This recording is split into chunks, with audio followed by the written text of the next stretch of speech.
नमस्कार दोस्तों। आज की कहानी एक पारिवारिक कहानी है। ससुराल में एक आज्ञाकारी बहू बनकर रह गई थी वसुधा। प्यार अधिकार के बजाय औपचारिकता थी उसके व्यवहार में, लेकिन देवरानी तृप्ति ने बहू के रूप में सब कुछ बदल डाला। आज फिर वसुधा बगैर नाश्ता किए रह गई, क्योंकि जैसे ही वो अपने नाश्ते की प्लेट लेकर बैठी, सासू माँ ने आवाज़ दे दी, बहू देखो वॉशिंग मशीन चल के बंद हो चुकी है, कपड़े निकाल लो। हमेशा की तरह बेजुबान सी आज्ञाकारी बहू के रूप में वह झट से प्लेट छोड़ दिया और जी माँ जी कहती हुई साड़ी का पल्लू संभालती मशीन से कपड़े निकाल के फैलाने के लिए दौड़ पड़ी। जब तक लौट कर आई, बर्फी जो उस घर की पोमेरियन डॉगी थी आराम से सैंडविच खा रही थी। मारे झल्लाहट और क्रोध से उसने बर्फी को एक चपत लगाई और भुनभुनाने लगी, भुक्कड़ कहीं की, सुबह दी थी ना इतनी ढेर सारी दूध ब्रेड तुमको, फिर भी मेरा नाश्ता चट कर गई। पता नहीं कितना खाना चाहिए होता है तुझे। यह कहकर फिर से एक चपत उस सफ़ेद झबरे डॉगी को लगाई। वो समझ रही थी कि लालच में आकर उसने मालकिन का खाना खा लिया है, इसलिए कूँ कूँ करती हुई वहीं पसर कर बैठ गई। अब वसुधा ने पेट की भूख को चाय की गर्मी से शांत करने की सोची और चाय चढ़ा दी। शायद अदरक कूटने की आवाज़ उसकी सांस तक पहुंच रही थी। वो हमेशा की तरह बोल उठी, बहू चाय बना रही हो तो 2 कप फीकी चाय भी निकाल लेना, अपने ससुर जी और मेरे लिए। मन मार के उसने फिर से जी माँ जी बना रही हूँ कह के दूध, चीनी, चाय पत्ती डालकर चाय चढ़ाई। जो 1 कप चाय 5 मिनट में मिल जाती, वही बनाने में मजबूरन 15 मिनट लग गए। वसुंधरा शादी के पहले बहुत ही धीर गंभीर और नाम के अनुसार विस्तृत विचारधारा रखने वाली विनम्र तरुणी थी। शादी के बाद सास ने कहा, मैं तो वसुधा ही बुलाऊंगी, यह वसुंधरा बहुत बड़ा नाम है। विवाह उपरांत ऐसे लगा जैसे नाम के साथ उसने अपना अस्तित्व भी सिकोड़ कर छोटा कर लिया। ननंद, देवर, सास, ससुर, पति, एक प्यारी सी गुड़िया जैसी बेटी मिट्टी ही प्राथमिकताओं में सर्वोपरि रहते। वसुंधरा से वसुधा बनी, अब शायद अपने मौलिक रूप में वो बची भी नहीं। देवर की शादी हुई, देवरानी भी कामकाजी आई। सभी बहुत खुश थे, पर सबसे ज्यादा खुश वसुधा थी। आखिर अब वह भी घर में एक पद ऊपर हो गई थी। उस पर देवरानी आ गई और वो जेठानी बन गई। शादी के दूसरे ही दिन ऑफिस जाते समय देवरानी तृप्ति प्लाजो और कुर्ता पहने तैयार खड़ी थी। वसुधा अवाक सी रह गई और सोच रही थी, अब तो ये पक्का डांट खाने वाली है। और उसे अपनी ओर विस्मय से देखते तृप्ति ने कहा, अरे भाभी, साड़ी में काम करने में असुविधा होती है और बैंक में सब क्लाइंट को थोड़ी ना बताना है कि मेरी नई नई शादी हुई है। तृप्ति पेंसिल हिल पहने टक टक करती रसोई में आ गई और कहने लगी, वाओ, आलू के पराठे बने हैं नाश्ते में, मुझसे तो कंट्रोल भी नहीं हो रहा है, मैं ले लेती हूँ। कहते कहते उसने 2 पराठे फोल्ड किए और खाते खाते बाय भाभी बोलती हुई बाहर निकल गई। वसुधा कैसे रोकती, रुको तृप्ति, अभी ठाकुर जी को भोग नहीं लगा, उन्हें भोग लगाकर नाश्ता लगाती हूँ। यह अंधविश्वास ससुराल में उसने पहले दिन से ही देखा था। अपनी आराम कुर्सी में बैठी सास सब देख रही थी और वहीं से वसुधा को आवाज़ दी, बड़ी बहू जरा यहाँ तो आना। आज वो बड़ी बहू तो हो गई थी, पर अभी भी उसे अपने बड़े होने का एहसास नहीं हो पा रहा था। सासू माँ उबल रही थी, कैसी लड़की है ये तृप्ति, कम से कम पूछना तो चाहिए। रसोई झूठी कर दी, अभी मेरे ठाकुर जी भूखे ही हैं। अच्छा सुनो, अब तुम देसी घी का हलवा बना दो और भोग लगा दो ठाकुर जी को। जी माँ जी कह के वसुधा फिर से रसोई में चली गई। अभी हलवे में शक्कर डाली ही थी कि पति अमर ने आवाज़ दे दी, अरे वसुधा देखो मिट्टी उठ गई है और रो रही है, जल्दी आओ, मुझे ऑफिस के लिए निकलना है। उसने जल्दी जल्दी भोग लगाकर सास और ससुर को नाश्ता दिया और अमर का नाश्ता टेबल पर रखकर मिट्टी को गोद में उठा लिया। मिट्टी उसका आंचल पकड़ के रोई जा रही थी। अब देवर समर भी तैयार होकर आए और ननंद विजया भी कॉलेज जाने के लिए तैयार थी। देवर ने मिट्टी को गोद में लिया और कहने लगा, अल्ले अल्ले मेरा बच्चा क्यों रो रहा है। मिट्टी माँ माँ कहे रोई जा रही थी। ननंद ने कहा, भाभी आप मिट्टी को देखिए, मैं और समर भैया का नाश्ता मैं लगा लेती हूँ। वसुधा मिट्टी को सीने से चिपकाए अपने कमरे में चली गई। शाम को फिर जब अपने अपने ऑफिस से सब आ गए तो सासू माँ ने तृप्ति को आवाज़ दी, छोटी बहू जरा यहाँ तो आना। जी माँ जी कहती हुई वो वहाँ आ गई। सुनो बहू, आज तक वसुधा ने घर की सारी जिम्मेदारी अपने कंधों पे उठाई है और अब तुम आ गई हो तो थोड़ा बहुत उसका हाथ बटाओ। शाम का खाना आज से तुम पकाओगी और उसे अपनी बच्ची के लिए वक्त चाहिए, वो उसे मिल जाएगा। ठीक है माँ, मैं कुछ प्लान करती हूँ, तृप्ति ने कहा।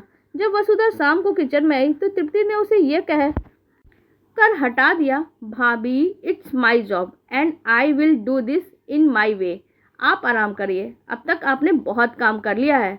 वसुधा कहती रह गई, लाओ मैं कुछ थोड़ी बहुत मदद कर दूं, पर तृप्ति ने उसे अपने कमरे में भेज दिया।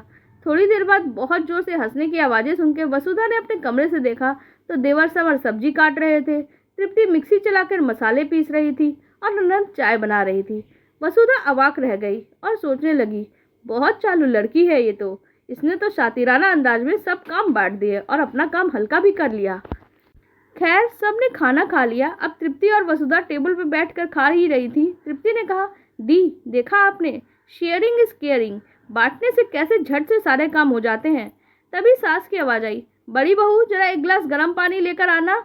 जैसे ही वसुधा उठकर तत्पर हुई, तृप्ति ने उनका हाथ पकड़ के बैठा दिया। दी, खाना खत्म करके उठिए, ऐसे में मां अन्नपूर्णा का अपमान होता है।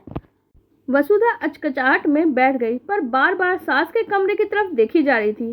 सास ने फिर से आवाज़ दी, अरे बड़ी बहू, जरा गुनगुना पानी तो दे आओ, दवा खानी है।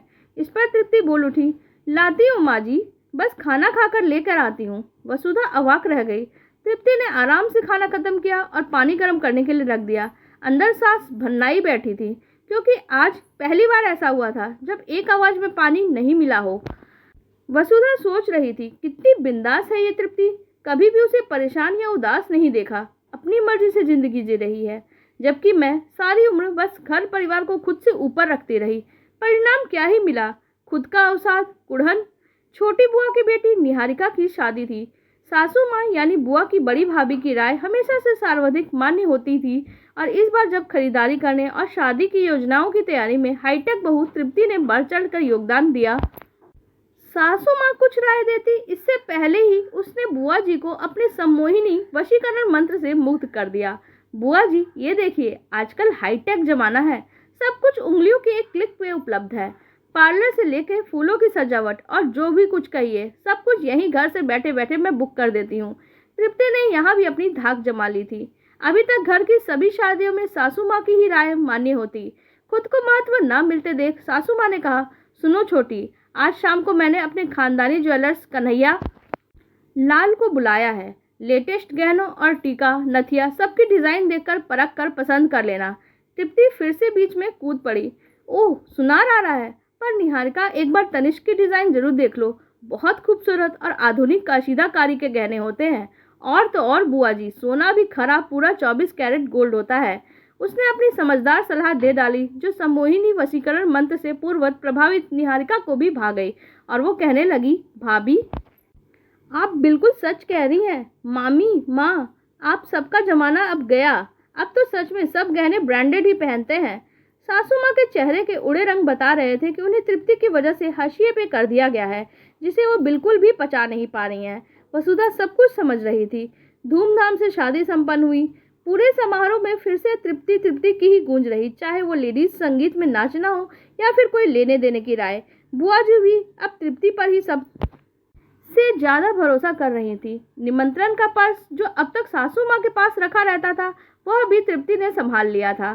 सासू माँ ने आज सुबह सबको आंगन में बुलाया था। वसुधा सशंकित थी और जान भी रही थी कुछ तो गड़बड़ी होगी, लेकिन अनुभवी सासू माँ ने बड़ी ही सावधानी से अपनी बात रखी। मैंने तुम सबको इसलिए बुलाया है कि मैं और तुम्हारे पापा कल सुबह गांव जा रहे हैं। यहाँ तो सब ठीक चल रहा है, लेकिन गांव का घर किसी न किसी के रहने से गिर पड़ रहा है। जब हम वहाँ दोनों होंगे तो सब कुछ सही हो ही जाएगा।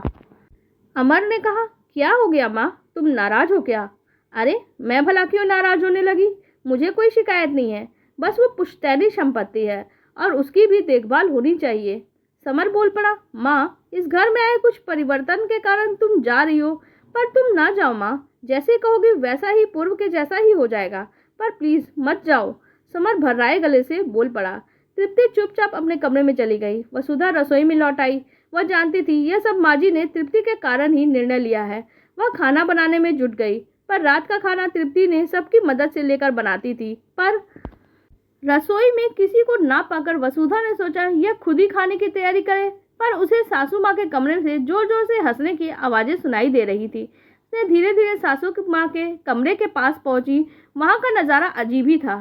तृप्ति सासू माँ की गोद में सिर रखकर जमीन पर बैठी थी और सासू माँ उसका सिर सहला रही थी। वसुधा को देखकर उन्होंने कहा, आओ बेटी, यहाँ आओ, मेरे पास बैठो। वसुधा स्तब्ध थी। आज वह बहू, फिर बड़ी बहू, आज बेटी कैसे बन गई? वसुधा धीरे से जाके बैठ गई। सासू माँ ने बोलना शुरू किया, देखो ना, तृप्ति ने आकर रो रो के मुझे भावनात्मक रूप से कमजोर बना दिया और कसम दे के रोक लिया। कहने लगी कल उसका बर्थडे है, यहाँ तक कि उसके माँ और पापा हम दोनों ही हैं। हम चले गए तो उसे आशीर्वाद कौन देगा? शादी के बाद उसका ये पहला बर्थडे है। बिना हम सबके आशीर्वाद के वो मना भी नहीं सकती। इसलिए या तो हम रुकें या फिर वो गांव चलेगी। बताते बताते सासू माँ हंसने लगी। एकदम बच्चों जैसी जिद पकड़ ली है इसने। आखिर हार कर हमें रुकना पड़ा।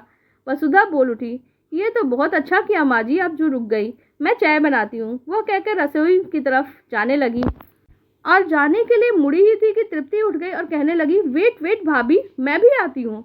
और उसने यह सबसे पहले सासू माँ को कस के गले लगाकर कहा, थैंक यू सो मच माँ, आप नहीं जानती आज मैं कितनी खुश हूँ जो मैं आपको रोक पाई। सासू माँ हंस रही थी और तृप्ति वसुधा का हाथ पकड़ के रसोई की तरफ चल दी। वसुधा ने कहा, तूने तो असंभव को संभव कर दिया तृप्ति। सासू माँ को मनाना किसी के बस का नहीं था। तृप्ति बोल उठी, अरे भाभी, थोड़ा सा ग्लिसरीन लगाया और थोड़ा सा झूठ बोलने में अगर वो मान जाती है तो मैंने सोचा इसमें हर्ज ही क्या है। क्या कह रही हो तृप्ति? तुमने ग्लिसरीन लगाई रोने के लिए? और कल तुम्हारा बर्थडे भी नहीं है। वसुधा अचकचाई। कल मेरा बर्थडे भले ना हो दीदी, लेकिन माँ जी का बदहरस इस घर पे होना ही चाहिए, वरना घरौंदा तिनके के जैसे बिखर जाएगा। बस इसी कोशिश में मैंने वृक्ष की जड़ों को ना अलग कर सकूं, इसीलिए ये किया। चाय बन चुकी थी, उबलते हुए अपने रंग छोड़ रही थी और वसुधा सोच रही थी, मैंने तो कभी इतने हट और अधिकार और प्यार से कभी कुछ किया नहीं। दरअसल मैं सारा दिन काम करती रही, झल्लाती रही और औपचारिकताओं के ताने बाने के साथ बंधी ससुराल में बंधन महसूस करती रह गई। और मैंने जैसे औपचारिक व्यवहार किया, बदले में औपचारिक प्यार मिला। इस लड़की तृप्ति ने तो हृदय से, बिना किसी बाह्य आवरण के, संपूर्णता के साथ, बिना लाग लपेट के उन बंधनों को काट कर स्वच्छंद माहौल बना दिया और फिर प्यार के मंत्र को फूंक कर सबको अपना बना लिया। मुझे दुख हो रहा था। सासू माँ के जाने के पर मेरा हृदय तो निर्विकार भाव में था। मैंने एक बार भी उन्हें नहीं रोका और इस जुगत लगा के उन्हें रोक भी लिया। सच में तृप्ति के वशीकरण सम्मोहिनी मंत्र केवल 2.5 अक्षर के बने हैं और वो है प्यार। तभी तृप्ति ने टोका, अरे दी, आज सबको कड़क चाय पिलाएंगे क्या? चाय उबल गई है, लाइए मैं सबको देकर आती हूँ। मैं मिट्टी के लिए दूध के साथ बिस्किट निकाल लाइए और मेरे साथ वो खेल खेल के खा लेती है। हाँ हाँ लाती हूँ, वसुधा ने कहा और मन में सोचने लगी, तुम्हारा वशीकरण सम्मोहन मंत्र उस छोटी बच्ची पे भला कैसे न चलता। मैं भी कहाँ छूती रही इस तृप्ति के सम्मोहिनी मंत्र के माया जाल से। सच में बड़ी प्यारी लड़की है ये। आप लोगों को हमारी ये कहानी कैसी लगी कमेंट सेक्शन में ज़रूर बताइएगा। साथ ही वीडियो को लाइक कर दीजिएगा और हमारे चैनल को भी सब्सक्राइब कर लीजिएगा। धन्यवाद।